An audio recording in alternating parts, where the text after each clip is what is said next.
Let's check out our lineup today on The Now. We're getting new information about the latest Facebook data scandal. More of our personal information has been shared with companies, so we're looking at which ones and also what they did with that info.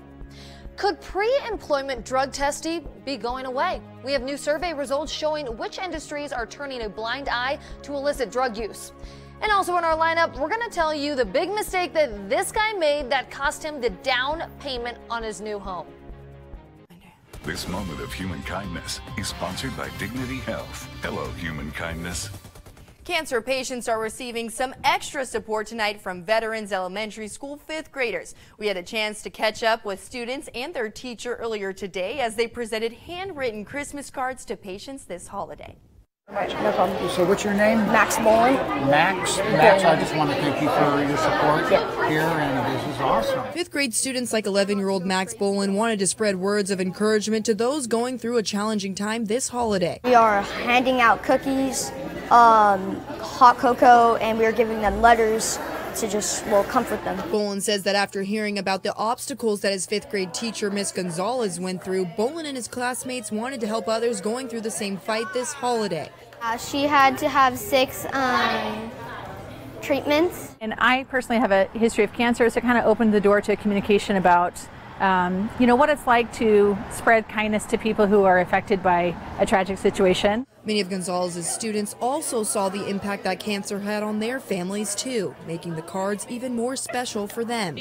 My sister, she actually had leukemia when she was 2, and she had to get treatment for 3 years. It's like a toll in our family, and really it just kind of, you don't know what would happen next. Sherry Gonzalez says that during her battle with breast cancer, it was not easy to be a full-time mother of 2 while fighting the disease. But that cards like this made all of the difference in her journey. Absolutely, yeah. Going through my journey, I found it to be very therapeutic to discuss what was going on in my life and focus on the positive instead of the negative.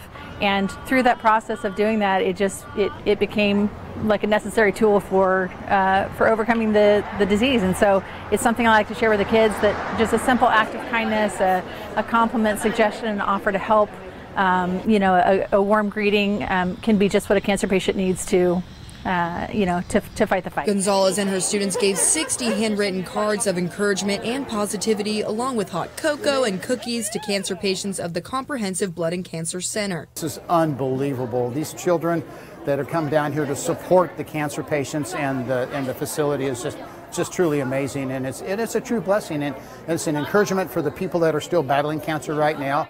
Many of the cancer patients, like Scott Hodges, also saying that the cards of generosity are helpful reminders to keep pushing through the hard times, and that it made their day. It made me smile. Yes, it made me smile. But the cards also help them focus on the good instead of the bad things during the holidays. Gotcha. Any kind of encouragement is truly a blessing, to the cancer patient, to myself seeing this, and it's just wonderful that we have that support. Bolin also says he enjoyed being part of a positive impact on someone's life this Christmas. Good inside. It makes me feel like I've done something. And through making Christmas cards for CBCC patients, Bolin and his classmates were able to learn a valuable lesson about giving to others during Christmas time. To be kind, and it could affect other people a lot and make them feel better. You can give it to different people and make their days better, because it obviously made these people happier. Students also hung Christmas ornaments on the Tree of Hope at the Comprehensive Blood and Cancer Center to help remind patients that the community is also keeping hope alive for them this Christmas. And if you would like to give a card to a patient, head to our website, turnto23.com. And what better way to help celebrate this holiday season than with some delicious, warm, and gooey cinnamon rolls? Well, tomorrow morning, the Volunteer Center of Kern County is having a cinnamon roll drive-through fundraiser. The center is located in central Bakersfield at 1311 I Street. The drive-through opens at 7 a.m. and will remain open until all cinnamon rolls are absolutely sold out. The rolls cost $10 for a dozen, so get there bright and early for a tasty treat. And if you have recently bought your children a snowsuit from the Children's Place, you may want to check the closet because several suits are now being recalled. Nearly 15,000 snowsuits are being recalled by the Consumer Product Safety Commission. Officials say that the metal snaps on the suits can detach, which children could potentially swallow. The suits being recalled are for infant girls in sizes 0 to 18 months. Here in Bakersfield, we also have a Children's Place at the Valley Plaza Mall. No injuries have been reported at this time, but for a full list of the suits under recall orders, head to our website, turn to23.com. And for those of you who use public transportation, listen up because Golden Empire Transit has released its bus schedules for this holiday season.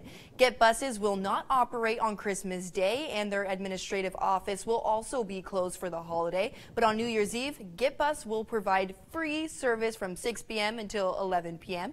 Buses will operate on a holiday schedule on New Year's Day. And for more information, you can also head to our website, turn to23.com. Annie? A new privacy concern surrounding Facebook. This time, it's not a breach, but it does involve the company deliberately providing user data to other corporations. Now, the D.C. Attorney General has just announced he's suing Facebook over continued privacy concerns. The Now's Chris Welch breaking this down for us and posing this question to one expert. Is it time to abandon Facebook? Facebook once again in hot water after a report in the New York Times claimed the social network gave other tech giants the ability to read users' private communications. In a blog post, Facebook admits it gave companies like Netflix, Spotify, and the Royal Bank of Canada the ability to read, even write and delete users' private messages, but the company claims it had users' consent. That is striking. I think it's striking, bizarre. Security experts also concerned with another aspect of the story. Facebook is also accused of letting Microsoft's Bing search engine see the names of nearly all Facebook users' friends, and of letting Amazon obtain usernames and contact info through their friends. In light of this, and what they say is Facebook's role in voter suppression, the NAACP has taken the unusual step of calling for members to log out of Facebook for a week to send a message. Facebook is accountable in terms of the way that they treat their community, the way they interact with the African-American community. And we're saying that privacy is a huge concern for us. But could logging off Facebook permanently be next? That's easier said than done, since Facebook has become so ingrained in our lives, says security expert John Dixon. It's not a viable substitute, right? I mean, if you think about it, Google Plus just shut down. MySpace is gone. I mean, what's the substitute? It's a very powerful and capable platform, period. But he does hope people change how they use the app, like no longer using the Messenger feature. I hope that they change their behaviors in a way that make the Facebooks of the world change the way they have their business model. Reporting for The Now, I'm Chris Welch. Thank you, Chris. Well, ahead in our lineup, we're going to tell you the big mistake that this guy made that cost him the down payment on his new home. You're watching The Now.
Let's take another look at our Now news feed. Some of the day's top stories in a short amount of time.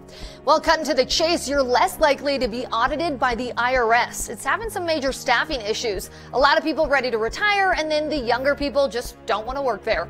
Congresswoman-elect Alexandria Ocasio-Cortez taking a break for some self-care. She posted a picture on Instagram saying she's spending a few days in the middle of nowhere. The 29-year-old already in the spotlight as the youngest woman ever elected to Congress. She's getting sworn in next month. And we're getting our first look at Will Smith as the genie in the live-action remake of Aladdin. Entertainment Weekly has this exclusive. He's got the hairdo, he's got the beard, but the part we're not seeing is the special effects that will make Smith fly. Well, a lot of us will be flying this week, and your best bet for finding something healthy and cheap to eat is to pack your own food, right? But if you have to rely on airlines for food, some options are better than others. Everyone knows those mini pretzels they hand out on planes are pretty healthy. They're about 80 calories, which would only take you about 15 minutes to walk off. But what about the rest of the menu? Overall, in 2018, the average calories in each item served by airlines dropped a little bit from 405 in 2017 to now 373. That's according to DietDetective.com. Of course, though, we all know calories, they're not everything.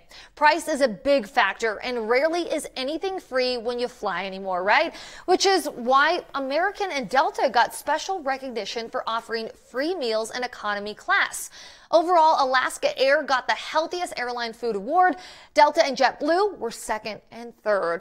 And something else to keep in mind if you're trying to avoid extra calories, avoid those snack boxes. Now, research shows people usually eat all the food in front of them. So unless you're sharing, the amount of calories in most of those boxes really isn't considered a snack. This 2018, we've seen a big push for being PC or politically correct in our country, but a new poll has found that not everybody is on board with this. The Now's Kamasi Aaron breaks this down. This poll from NPR and PBS shows that people in the U.S. are pretty divided about political correctness. More than half of people are against becoming more politically correct. The same people also said that they're upset that there are too many things they can no longer say. We've seen a lot of changes this year in order to make things more politically correct. One high-profile debate was over the Christmas song, Baby It's Cold Outside. As we've already told you, many radio stations across the country stopped playing the song because people said it promoted date rape. And then the song was brought back just a few days later. Then Appalachian State University kicked up its inclusivity efforts by getting rid of the term freshman. The university wanted to be more gender inclusive, so it started calling its first-year students freshmores.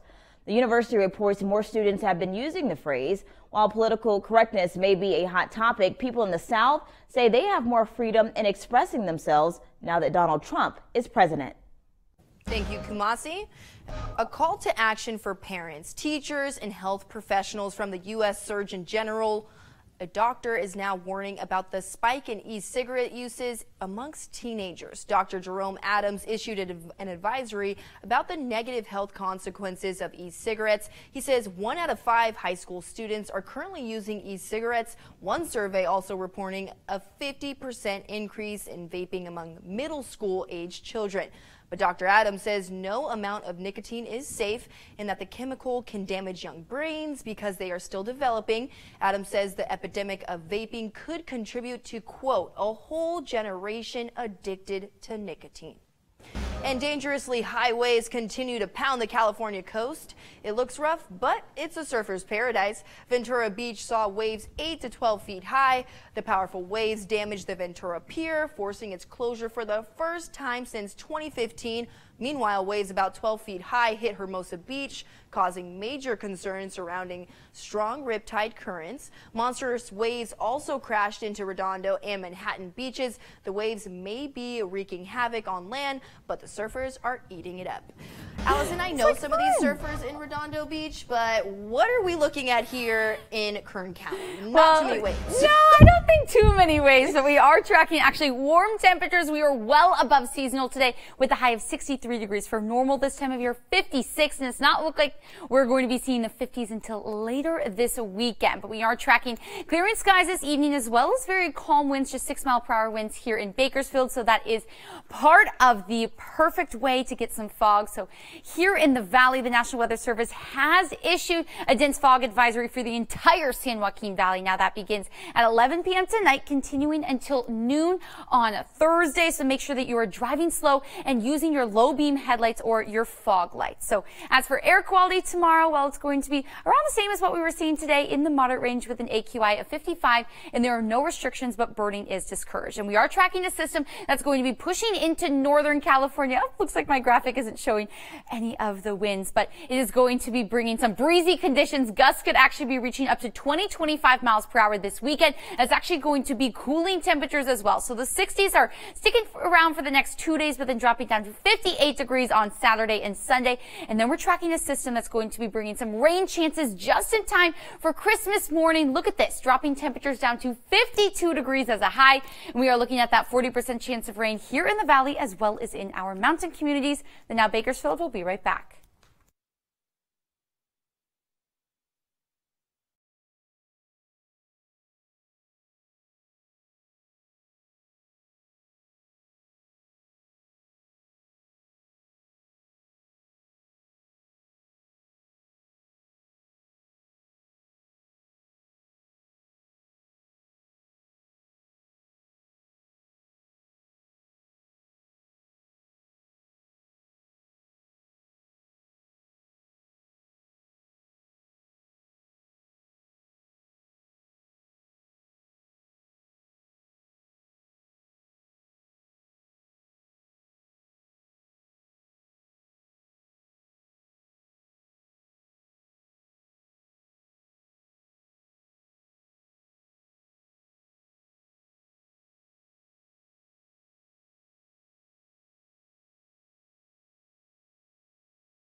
It's the sneakiest scam going on right now, one with few red flags. It's also the one that's costing some people hundreds of thousands of dollars. The Now's investigative correspondent Jace Larson shows us how it works so that you can warn your relatives and even friends about this.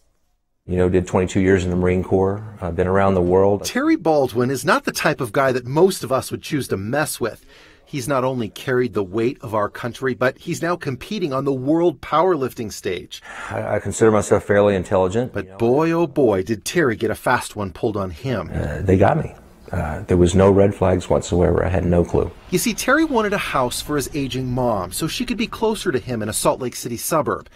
The week before closing, his real estate agent emailed instructions about wiring the down payment to the title company. What a growing number of people don't know is some emails are being written by scam artists.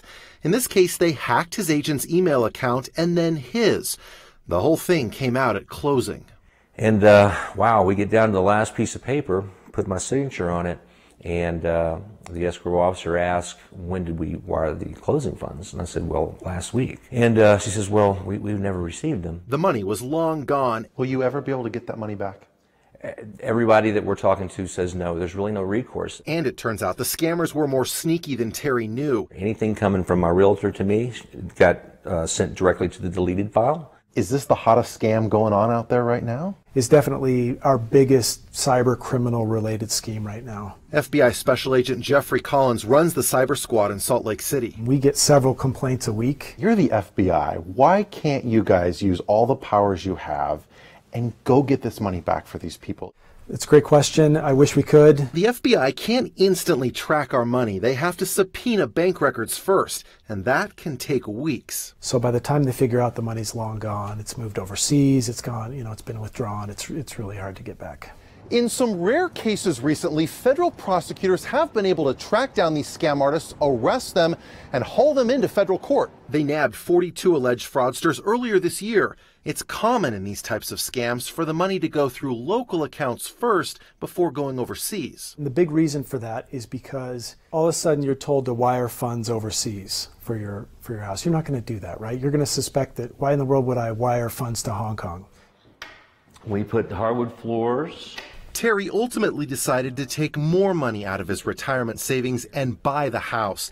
He said he was refusing to let the scammers win. He bought the house to persevere, just like he learned during his 22 years of protecting all of us. But you know what? Once a Marine, always a Marine. And you just got, I'm sorry. You gotta live with those, what you were trained, how you were trained, and you never lose that. Great takeaways. Thanks, Jace. And there's something else from his story. Watch for emails that try to rush you to do something. Also call your lender agent and your title company and double check before you wire any money. Well, next in our lineup, could pre-employment drug testing be going away? We have new survey results showing which industries are turning a blind eye to illicit drug use. You're watching The Now.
Get this, more people in the workforce are testing positive for drugs. The most common drug used is marijuana, but cocaine and meth test results are going up. The Now's Corey Rangel has a closer look at what jobs are most impacted and what could be behind the jump.